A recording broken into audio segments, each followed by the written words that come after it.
Hello mommies, welcome. और third trimester में आपका स्वागत है। आपका छोटा सा क्यूट सा बेबी आपके पास जल्दी आने वाले। Are you excited? मेरे क्या क्या सिम्टम्स थे, मेरे वीडियो को लास्ट तक देखे जब मैं थर्ड ट्राइमेस्टर में इंटर की। Hello mommies, welcome and welcome back to my channel. I hope you all mommies are doing well and great and और अपने डाइट का भी आप बहुत अच्छे से ख्याल रख रहे होंगे, क्योंकि डाइट जरूरी है आपके लिए और एक अपने हेल्दी एंड क्यूट से बेबी के लिए। हेल्दी डाइट मॉमी के लिए बहुत ही हेल्पफुल होता है, उनके लिए और उनके बेबी के लिए, क्योंकि जो हम खाते हैं वही हमारे बेबी खाते हैं। तो यही कह के कि मेरे घर में सबने मुझे काफी अच्छी डाइट दी है कि जो तुम खाओगे वही तुम्हारा बेबी खाएगा। इसके लिए मैं ये वाली पॉइंट हम हमेशा अपने वीडियो में बोलते हैं कि एक अच्छी डाइट बहुत ही जरूरी होती है। तो कमिंग टू द पॉइंट, आज इस वीडियो में मैं बात करने वाली हूँ मेरे थर्ड ट्राइमेस्टर के बारे में कि मेरे थर्ड ट्राइमेस्टर में मुझे क्या क्या हुआ था, क्या सिम्टम्स थे, क्या प्रॉब्लम्स थे। तो लेट्स स्टार्ट इट। तो मेरी थर्ड सेमेस्टर में जो मुझे प्रॉब्लम्स थे वो थे कि मुझे थोड़ी बॉडी पेन होने स्टार्ट हो गए थे। मेरे लेग में बहुत ज्यादा मुझे पेन होते थे और मतलब काफी ज्यादा पेन होते थे और मेरे स्वेलिंग स्टार्ट हो गए थे। मेरे जो लेग थे ना वो काफी ज्यादा उसमें स्वेलिंग आ गई थी, मतलब इतनी ज्यादा आ गई थी ना, एलिफेंट लेग टाइप में मेरे लेग दिखने लगे थे और वो स्वेलिंग जा नहीं रही थी। वो स्वेलिंग कब गई? प्रेगनेंसी, मतलब मैं ऑपरेशन होने के 1 वीक के अंदर वो चली गई थी, चली नहीं गई थी, कम हो गई थी। तो मेरी सबसे मेन प्रॉब्लम वही थी थर्ड ट्राइमेस्टर में, स्वेलिंग वाली। और वो लेग में मुझे बहुत ज्यादा क्रैम्प पेन हो रहे थे, बहुत ज्यादा, जो मैं मेरी बर्दाश्त के बाहर था, इतना पेन मुझे थर्ड ट्राइमेस्टर में स्टार्ट। तो ये तो मेरी एक प्रॉब्लम थी, लेग वाली, पेन वाली। उसके बाद ना मुझे बहुत घबराहट जैसा होता था जब मेरे थर्ड ट्राइमेस्टर स्टार्टिंग में नहीं, बट थोड़े दिन के बाद मुझे बहुत सांस, मतलब ऐसे घबराहट जैसा होता था और बेचैनी मुझे लगती थी जब मेरे थर्ड ट्राइमेस्टर स्टार्ट हुए थे तब। और मेरी में एक प्रॉब्लम थी ना कि मेरा बेबी जो है ना वो हमेशा नीचे चला जा रहा था। थर्ड ट्राइमेस्टर जैसे ही स्टार्ट हो तो वो नीचे चला जा रहा था। तो उसको बोलते हैं ना कि डॉक्टर ने बोला था थोड़ा ऑयल से मसाज करने का, तो वो बेबी ऊपर आ जाता है। तो वो मेरी मम्मी मुझे थोड़ा नीचे से मसाज करते थे तो बेबी ऊपर आ जाता था। उसके बाद मेरी जो प्रॉब्लम थी, मैं रात भर सो नहीं पाती थी। सोना तो मैं भूल ही गई थी, ऐसा लगता है कैसे सो, कैसे भी मुझे भगवान नींद ना आ जाए। ये वाली प्रॉब्लम मुझे थर्ड सेमेस्टर से स्टार्ट होने लगे थे। मुझे बिल्कुल नींद नहीं आ रही थी, मतलब नींद तो आ रही थी मुझे, मैं सो नहीं पा रही थी। जब भी मैं बेड पे रहती थी मुझे घबराहट, बेचैनी जैसी होती थी। और ये सारे पॉइंट्स थे मेरे बेबी बॉय के सिम्टम्स में, जो मैं अभी बता रही हूँ वो मेरे बेबी बॉय में थे। तो मुझे बहुत बेचैनी होती थी, ये प्रॉब्लम्स मेरे स्टार्ट हो गए थे। फिर मतलब ऐसा ब्रेस्ट भी आपका ये हो जाता है, वो बहुत टाइट जैसा होने लगता है, ये भी आपके थर्ड ट्राइमेस्टर से ज्यादा होने लगते हैं।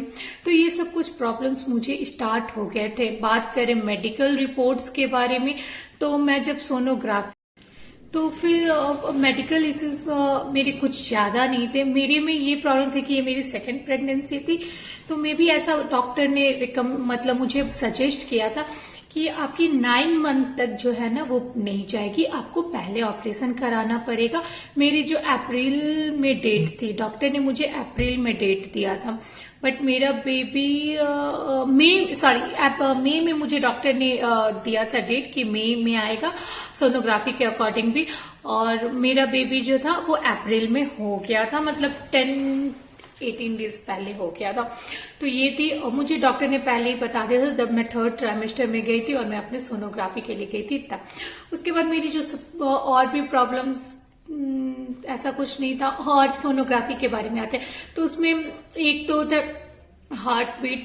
तो वो मेरे हार्ट बीट, मैंने जैसे पहले भी वीडियो में बताया था, वो हमेशा 142, 143, 138 ऐसे ही रहा है। तो ये ऑफ कोर्स ऐसा बोलते कि बेबी बॉय में था। तो ये सिम्टम्स जो था, ये जो मन की लोग बोलते, ये सही निकला था। मेरे सिम्टम मतलब जो हार्ट रेट था उतना ही रहता था। बात करते हैं प्लेसेंटा का, तो वो मेरा पॉस्चर प्लेसेंटा था, जो कि बोलते हैं कि बेबी बॉय के टाइम रहता है। तो ऑफकोर्स ये भी मेरा सही निकला था, मेरा बेबी उसी साइड था। और बेबी की मूवमेंट मेरी ज्यादा राइट साइड में होती थी। मेरी बेबी की मूवमेंट मैंने बताया राइट साइड में मुझे ज्यादा फील होने लगा था। मुझे किसी ने कमेंट भी किया था कि आपकी बेबी की मूवमेंट कब पता चला था। तो मेरा 5th कंप्लीट होने के बाद थोड़ा थोड़ा मुझे पता होने लगा था, थोड़ा थोड़ा। बट 6 मंथ के बाद, मतलब 3rd ट्राइमेस्टर 6 मंथ के बाद मुझे ना, मैं जब सोती थी रात में उस समय मुझे काफी ज्यादा मूवमेंट, मैं वॉक करती थी तब मुझे मूवमेंट पता चलता था। वो ज्यादातर राइट साइड में होता था, मेरे बेबी की मूवमेंट राइट साइड में ज्यादा होता था। तो ये सारे थे मेरे 3rd ट्राइमेस्टर में। मुझे 3rd ट्राइमेस्टर में बेबी के हलचल मतलब काफी अच्छा, अगर मैं कहीं जर्नी पे भी जा रही हूँ, ट्रेन में भी बैठा था तो मैं ऐसे बैठी थी ना, और मैं अपने बेबी का मूवमेंट ऐसे सामने वाले जो बैठे वो भी फील करे, तो फिर मुझे दुपट्टे से ढकने पड़ते थे। मतलब ऐसा मेरे साथ एक कंडीशन ऐसा आया था। तो लेडीज थी तो वो भी कहीं से जा रहे थे, वो बेबी की मूवमेंट मुझे काफी अच्छे से पता चलने लगा था 3rd ट्राइमेस्टर में। वो काफी अच्छा हलचल कर रहा था और काफी अच्छी फीलिंग आ रही थी। एक जो मेन प्रॉब्लम होता था मुझे ना, कभी कभी मेरे बेबी की मूवमेंट मतलब वो चलता नहीं था। तो उसके लिए मैं एक बार डॉक्टर के पास गई भी थी। डॉक्टर ने काफी मन गढ़ंत, मतलब जिस डॉक्टर के पास मैं दिखाती थी वो क्योंकि मुझे नाइट से बेबी की फीलिंग नहीं आ रही थी मूवमेंट मॉर्निंग में, और मेरे पेट ज्यादा टाइट हो गए थे। तो उस समय जहां मैं दिखाती थी वहां जाना पॉसिबल नहीं था। तो मैंने अपने जो पास में थे वहां गए थे, तो उन्होंने काफी ज्यादा मुझे डरा दिया था, ये होगा वो होगा। बट मुझे किसी ने सजेस्ट किया, तो मुझे किसी ने सजेस्ट किया था कि जब भी आपको अपनी बेबी के मूवमेंट मतलब ऐसा लगे कि पेट टाइट हो गया, नहीं फिर अपने ये फिंगर्स को लेना है, ये आपके हो गए हाथ, हथेली, और उसको अपने बेबी के नीचे लोअर एब्डोमेन के पास ऐसे मतलब आप रखोगे ना इस पोजीशन में, तो मतलब कपड़े उठा के डायरेक्ट अपने टमी पे ये वाला पार्ट रखना है, ये ऐसे। तो उससे ना थोड़ी देर में बेबी की मूवमेंट आपको पता चलने लगे। और ये ऑफकोर्स एकदम सही निकला था। जब भी मुझे ऐसा लगता था कि बेबी की फीलिंग नहीं आ रही है, मुझे मूवमेंट उसका पता नहीं चल, बस मैं ये ऐसे अपने हैंड को नीचे रखती थी और वो मूवमेंट 5 मिनट के अंदर मुझे फील होने लगते। तो ये वाले टिप्स आप भी मतलब करना जब आपको ऐसा लगे कि बेबी आपका नहीं चल रहा था। ऐसे बहुत सारे टिप्स मैं अपने वीडियोस में शेयर करूंगी जिसमें आपको अपनी प्रेगनेंसी में काफी हेल्पफुल होगा, because I have already 2 kids. तो ऑफकोर्स मेरी थोड़ी बहुत जानकारी हो गई है क्या करना चाहिए क्या नहीं करना चाहिए। तो प्लीज मेरे चैनल को लाइक शेयर एंड सब्सक्राइब कर लेना। तो कमिंग टू द पॉइंट, तो मेरे 3rd ट्राइमेस्टर में यही सब प्रॉब्लम हुई। जैसे मैंने जैसे पहले बोला कि मुझे बहुत ज्यादा प्रॉब्लम मुझे लेग वाली हुई थी, वो मुझे बहुत पेन होता था और बहुत ज्यादा स्वेलिंग हो गई, मुझे घबराहट बहुत ज्यादा होती थी, मुझे बेबी के मूवमेंट कभी कभी फील नहीं होते थे। तो ये सब सिम्टम्स ना आए थे। और मुझे 3rd ट्राइमेस्टर में ना मैं बिल्कुल फिट थी, मुझे यही थोड़े बहुत प्रॉब्लम्स होते थे, अदरवाइज लोगों को काफी प्रॉब्लम्स होते थे। टचवुड मुझे ऐसे कुछ प्रॉब्लम्स नहीं थे, मुझे बस यही थोड़े बहुत प्रॉब्लम होते थे ब्रीथिंग के एंड ऑल। और मुझे बात करें 3rd ट्राइमेस्टर में फूड की और मेरे डाइट की क्रेविंग की, तो मुझे ना सब कुछ खाने का मन करता था। जैसे ही मेरा 3rd ट्राइमेस्टर, मैंने बोला था मुझे 1st ट्राइमेस्टर में कुछ भी अच्छा नहीं लगता था, 2nd ट्राइमेस्टर में मुझे भूख लगने लगा था एंड ऑफ कोर्स मैं चिल्ली एंड ऑल खाने लगी।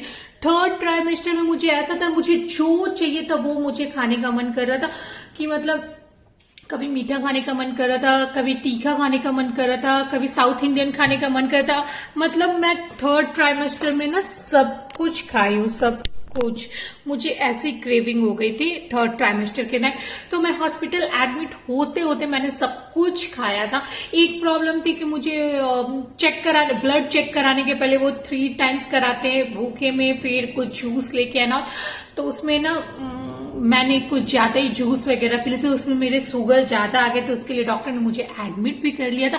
बट वो मैंने शुगर इंटेक ज्यादा ले लिया था, उसकी वजह से उस समय उन्होंने ब्लड लिया था, मैंने शुगर वगैरह लेके 1 आवर के बाद गया था, तो उसमें मेरी शुगर ज्यादा निकल गई थी।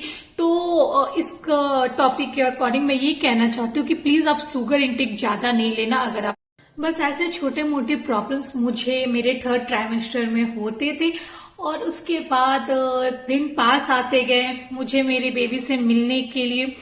तो ये सब छोटी मोटी प्रॉब्लम्स जो होती है वो तो प्रेगनेंसी में, ऑफ कोर्स अगर हमारे एक बॉडी के अंदर एक और जान पड़ रही है तो थोड़े बहुत प्रॉब्लम्स तो आएंगे ही। तो ऐसे ही मेरी 3rd ट्राइमेस्टर मेरे बेबी बॉय के टाइम पे ऐसे ही थोड़े बहुत अप एंड डाउन के साथ निकल गए थे। तो मुझे मतलब सारे फर्स्ट ट्राइमेस्टर से लेकर थर्ड ट्राइमेस्टर कुछ ऐसे मेजर प्रॉब्लम्स नहीं थे जो मतलब बहुत केसेस में आते। मुझे थोड़े बहुत प्रॉब्लम्स आए थे जो कि नॉर्मल है। ऑफ कोर्स डेली लाइफ में भी हमें थोड़ी बहुत ये सब प्रॉब्लम्स आ जाते हैं, तो वो तो हम प्रेग्नेंट थे तो ऑफ कोर्स आएगी। तो मेरी यही काफी थोड़ी बहुत प्रॉब्लम्स थी जब मैंने बेबी बॉय कंसीव किया था। तो ये सिम्टम्स थे। मैं एक बार और कह देना चाहती हूँ, मेरे थर्ड ट्राइमेस्टर में मुझे क्रेविंग की कोई प्रॉब्लम नहीं थी, मैं सब कुछ खाती थी। मुझे मेरा जो बेबी था वो उसके वेट भी बहुत अच्छे थे, मेरे लेग में स्वेलिंग आ गई थी, मेरे नोज मैंने हमेशा बताया ये फैला लग रहा था, मैं काफी सुंदर और अच्छी दिख रही थी, मेरे हेयर ग्रोथ काफी अच्छे हो गए थे, मेरे जो बेबी का हार्ट रेट था वो भी अच्छा था। जो उम्मीद है कि 138-45 उतना ही मेरे बेबी का रहता था, तो मेरी बेबी का हार्ट रेट भी उतना ही रहता था। बेबी की मूवमेंट जो होती थी वो मेरे राइट साइड में ज्यादा फील होता था, उसके हलचल मुझे वो राइट साइड में ज्यादा रहता था। प्लेजेंटा पॉस्चर था, पॉस्चर प्लेजेंटा जो था। और हाँ, जो मेरी बेबी के मतलब 8 मंथ तक आते आते ना मेरे बेबी का हेड नीचे आ गया था। डॉक्टर ने बोला था कि अब वो बेबी मतलब मेरी डॉक्टर ने डेट दिया था 13 और 16 मई तक, बट मेरी बेबी के सर नीचे आ गए थे। तो डॉक्टर जो सोनोग्राफी करते थे वो मुझे बोल देते कि ये बेबी 29 तक अप्रैल तक बिल्कुल मतलब निकल जाएगा, वो डॉक्टर के दिए हुए टाइम तक नहीं जा पाएगा। और ये बिल्कुल सही हुआ। तो डॉक्टर अगर आप जब सोनोग्राफी कराने जाते हो, ये मेरी एडवाइस है, जब सोनोग्राफी कराने जाते हो ना तो सोनोग्राफी वाले डॉक्टर से आप बिल्कुल बारीकी से अपने बच्चे के बारे में पूछ सकते हैं, तो वो आपको अच्छे से एक्सप्लेन भी कर देते हैं। क्योंकि डॉक्टर के पास जाओगे तो वो मतलब आपके प्रॉब्लम्स एंड ऑल नहीं बता पाएंगे, बट जब आप वहां जाते हो ना सोनोग्राफी कराने के लिए, तो आप अपने जो सोनोग्राफी वाले डॉक्टर है उनसे अच्छे से बात करें तो वो आपको काफी ज्यादा मदद दे देंगे कि क्योंकि डॉक्टर भी उनके ही रिपोर्ट के अकॉर्डिंग हमें बताता है कि क्या हो रहा है। तो सोनोग्राफी प्रेगनेंसी में बहुत सहायता देता है आपको उसके बारे में जानने के लिए, अपने बेबी के हेल्थ के बारे में जानने के लिए। तो ये सब कुछ प्रॉब्लम्स थे मेरे, और तो ये कुछ प्रॉब्लम्स और मेरे सिम्टम्स थे मेरे थर्ड ट्राइमेस्टर में जब मैंने बेबी बॉय कंसीव किया था। एंड ऑफ कोर्स यस, मैंने बहुत सारे लोग बोलते हैं कि अपने आप सिम्टम्स बताओ तब मैं जाके ये बनाती हूँ। तो ये नहीं है कि गर्ल और बॉय, मैंने दोनों के बारे में बताया कि क्या है क्या नहीं है, मैंने दोनों के बारे में डिफरेंस बताया है कि मेरे बेबी गर्ल के टाइम क्या रहता है, बेबी बॉय के टाइम रहता क्या था प्रॉब्लम। तो अगर आपको मेरी वीडियोस अच्छी लगी है तो please like share and subscribe कर देना, और आगे के वीडियो के लिए बेल आइकन दबा देना, क्योंकि जब भी मैं आपको वीडियो डालूं आपके पास नोटिफिकेशन पहुंच जाए। So thank you for watching, bye bye.